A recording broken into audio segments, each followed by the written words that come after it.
Bonjour, bienvenue pour une nouvelle vidéo du cabinet Landau Associés. Regardons ensemble si elle est vivante ou morte. On a souvent annoncé sa mort, mais la clause exorbitante, car c'est d'elle qu'il s'agit aujourd'hui, parfois clivante, reste vivante.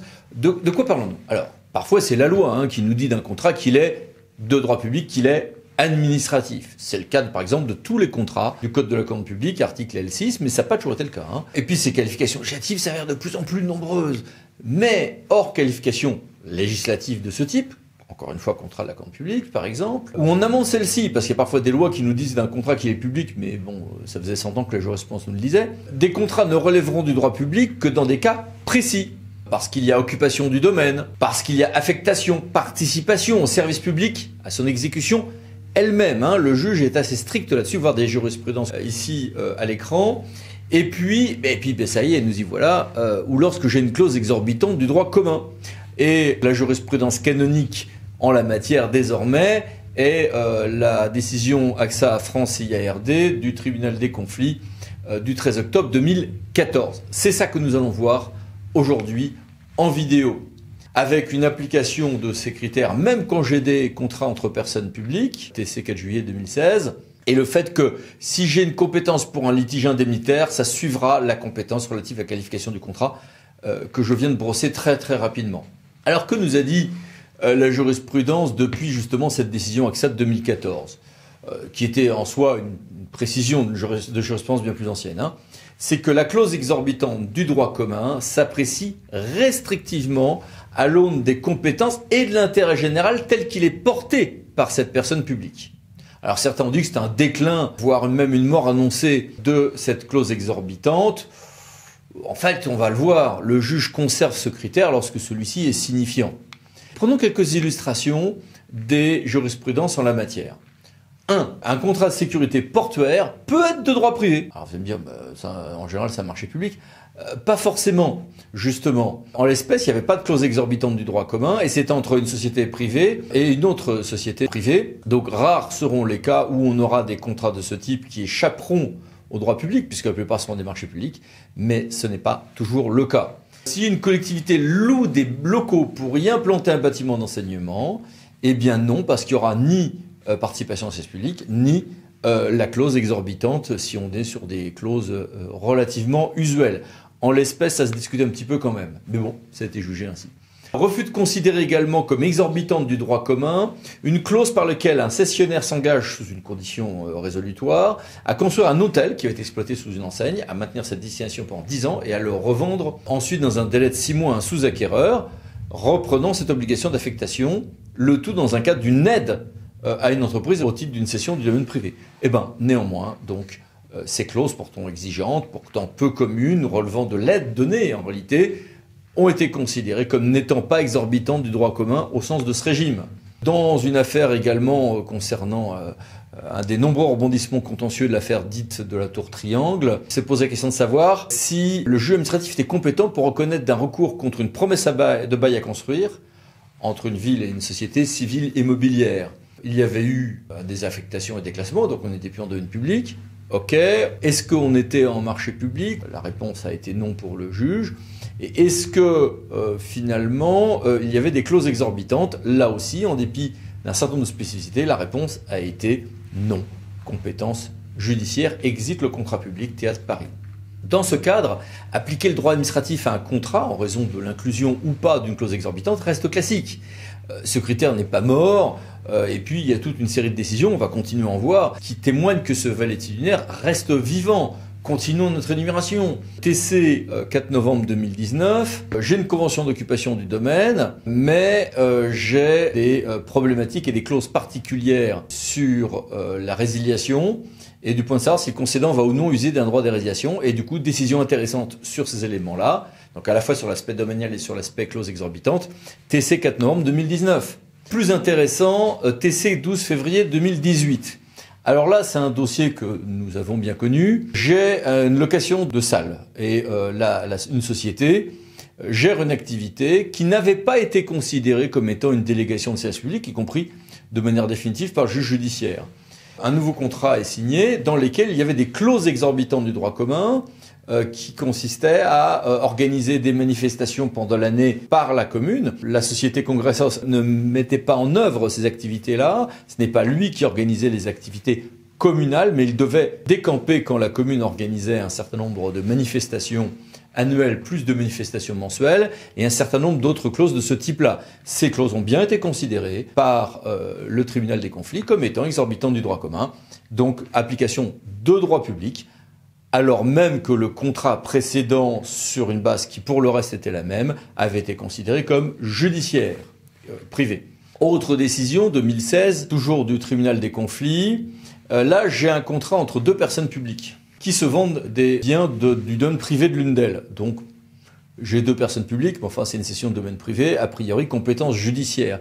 Oui, mais j'avais toute une série de clauses qui pouvaient commencer à ressembler à des clauses exorbitantes du droit commun, sur le coût des impôts fonciers, sur une garantie en la matière, sur les locations des biens à venir, et l'accès à des emplois réservés. Et ben, du coup, on était en remontée mécanique, du coup, ça a été considéré comme, bien que ça reste du droit privé, bien que ça ne soit pas sur le domaine public, comme étant bien, en raison de ces clauses exorbitantes, du droit public.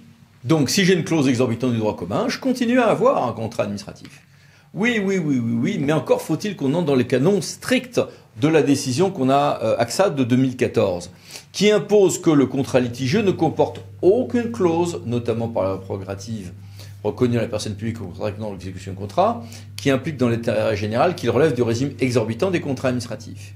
Donc, j'aurais bien une compétence administrative si j'ai une clause exorbitante, ok, mais il faut qu'on retrouve l'intérêt général porté par cette personne publique et que cet régime exorbitant du droit commun réponde à cet intérêt général porté par la personne publique. Du coup, la Cour de cassation, par exemple, a refusé de voir un contrat de droit public si la clause exorbitante du droit commun ne s'apprécie pas à l'aune des prérogatives données à la personne publique. Idem dans un cas concernant les fouilles préventives, l'archéologie préventive, l'INRAP en l'occurrence. C'était l'INRAP, personne de droit privé, qui se retrouvait à avoir des prérogatives exorbitantes du droit commun, et ben donc du coup, contrat de droit privé. Dans le cas particulier des cessions de biens, par exemple, la formulation canonique utilisée par le juge devient celle qui s'affiche ici à l'écran. Et la prérogative de puissance publique doit donc être appréciée à l'aune de l'intérêt général tel qu'il est porté par cette personne publique. Alors certains ont dit donc, c'est un déclin de ce critère. Non, c'est une refondation. J'apprécie la clause exorbitante du droit commun si elle sert à quelque chose. Ça devenait trop facile de prendre n'importe quel contrat, de glisser une clause exorbitante du droit commun bricolée à la va-comme je te pousse, pour dire maintenant j'ai sécurisé le truc, c'est bien une compétence du juge administratif. Et puis j'échappe à tel ou tel élément de droit privé, par exemple au régime des baux d'habitation ou que sais-je encore.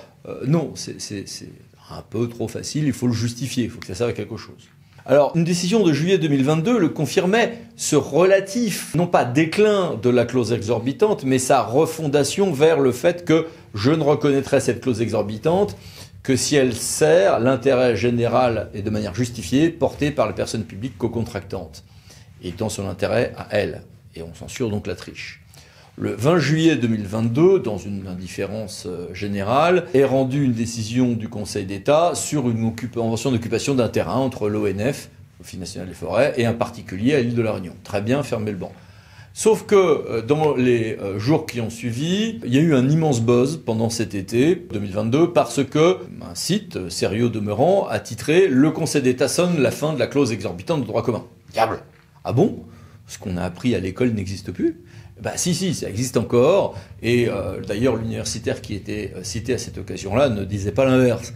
Mais l'intérêt de cette médiatisation, c'est justement d'éclairer cette sombre affaire. Alors, donc l'ONF autorise quelqu'un, dans la commune de Saint-Philippe, à occuper pour 9 ans un terrain, et puis les clauses exorbitantes du droit commun qui faisaient que pour l'ONF on allait basculer dans le droit public, c'était des résiliations sans indemnité ni préavis si on voulait vendre la parcelle, faire des travaux de remise en état du terrain aux frais du concessionnaire avec des pouvoirs de contrôle au profit des agents de l'ONF, et puis des autorisations de délagage, abattage, enlèvement d'arbres, etc. Donc qui ne pouvaient pas être faits sans l'accord de l'ONF et des coupes d'arbres sur le terrain.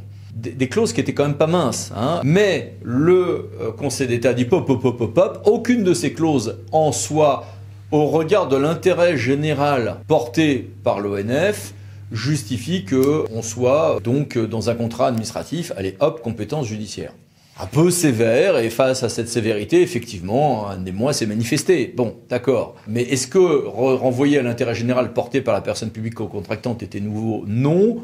Est-ce que par contre c'était une preuve que décidément le juge apprécie limitativement l'intérêt général en question et est exigeant sur ces clauses exorbitantes, qu'on vient de le voir sur toute une série de jurisprudences ensemble? La réponse est oui, c'est confirmatif. Peut-être pas d'un déclin, mais du fait que quand le juge va regarder si la clause est justifiée, qu'elle doit profiter à la personne publique et à l'intérêt général porté par cette personne publique, il est strict. Et si ça sent un tout petit peu trop les clauses bricolées pour sécuriser que le contrat est bien de droit public, par exemple pour éviter des requalifications en bail rural ou choses comme ça, sans doute était-ce le problème en l'espèce, eh bien on va se retrouver dans ces cas-là avec un juge qui sera sévère. Précisons qu'a priori, on n'était pas dans ce qu'on appelle Léo dans les cirques à La Réunion, parce que là, il y a encore des régimes différents qui s'appliquent. Donc, bon, le juge est strict, la clause exorbitante demeure, mais le juge est strict sur ces questions-là, bien, ce n'était pas si nouveau que ça, et très vite, une nouvelle décision, en novembre 2022, nous confirme que ce valide binaire qu'est la clause exorbitante de droit commun, finalement, se porte pas si mal que ça quand même, et qu'on a annoncé à l'été 2022, ça mord un peu trop vite. De quoi s'agissait-il ? J'ai tout un régime, on a fait des vidéos là-dessus, de financement des garanties de la protection sociale complémentaire pour les agents de la fonction publique, avec un régime donc particulier pour la fonction publique territoriale. Voici ici quelques détails. Et sur le fondement de ces dispositions, un centre de gestion de la FPT, donc le CDG 30, a signé une convention de participation avec un assureur pour une couverture d'assurance complémentaire prévoyance au profit de ces agents au CDG bien sûr, mais surtout des collectivités territoriales et des fonctions publiques mandant de ce CDG. Bien. Restait à savoir si le contenu même de ce contrat le faisait basculer dans le droit public. Première idée, tiens, mais c'est un marché public. Qu'il faille respecter le droit de la commande publique, sans doute, mais ce n'est pas en soi un marché public, puisque c'est pas pour les besoins de l'acheteur public, mais pour les besoins de ceux qui voudront en être ensuite les bénéficiaires in fine. Donc voilà, bon. Ce serait passé par un groupement de commandes, on aurait peut-être pu en discuter. Bon, voilà. L'article 5 et l'article 7 prévoyaient un certain nombre de choses, le 5 classique, et l'article 7 prévoyait un contrôle du centre de gestion, ce qui est bien la moindre des choses. Ces contrôles, le juge dit « Ah, si, c'est bien une clause exorbitante du droit commun ». Autant le juge avait été sévère dans l'affaire précédente de Saint-Philippe, qui était juillet 2022, sans doute parce que c'était une manœuvre pour échapper probablement aux baux ruraux, autant là, le juge a admis des clauses exorbitantes de droit commun avec une certaine souplesse quand même, puisque les fameuses clauses exorbitantes de droit commun, c'est une obligation de suivi annuel, c'est bien le moins, la production par l'établissement souscripteur, donc l'assureur, obtient une période de 3 ans d'un rapport retraçant les opérations réalisées avec 2-3 petits trucs. C'est pas des clauses exorbitantes du droit commun extrêmement puissantes. Mais quand même, ça a suffi pour que le tribunal des conflits, le 7 novembre 2022, nous reconnaisse ici la présence de clauses exorbitantes du droit commun permettant de basculer le tout dans le droit public. Là aussi, parce qu'on était un peu emparenté avec le droit de la commande publique en réalité. Donc, on voit aussi, au-delà des analyses juridiques théoriques que l'on peut faire, il faut que ce soit dans l'intérêt général, ou là, finalement, il y a quand même une clause exorbitante. On voit bien que, voilà, l'été dernier, pas de clause exorbitante, mais parce que ça devenait trop facile d'échapper à des régimes juridiques prévus par le droit privé, donc on exige que celle-ci soit vraiment très fondée dans l'intérêt général justifié. Et puis quand on n'a pas des paramètres comme ceci, qu'il ne s'agit pas d'échapper, au contraire, qu'il y a une certaine parenté avec d'autres contrats, le tribunal des conflits, de manière en réalité un petit peu souple quand même, a accepté de voir des clauses de droit public là où on pouvait quand même n'en voir qu'à la loupe. Voilà. Donc un très grand pragmatisme du juge, comme on veut toujours dire lorsque l'on habille une appréciation au cas par cas, pour ne pas dire au pif, et pour lequel il faut sentir le sens du vent.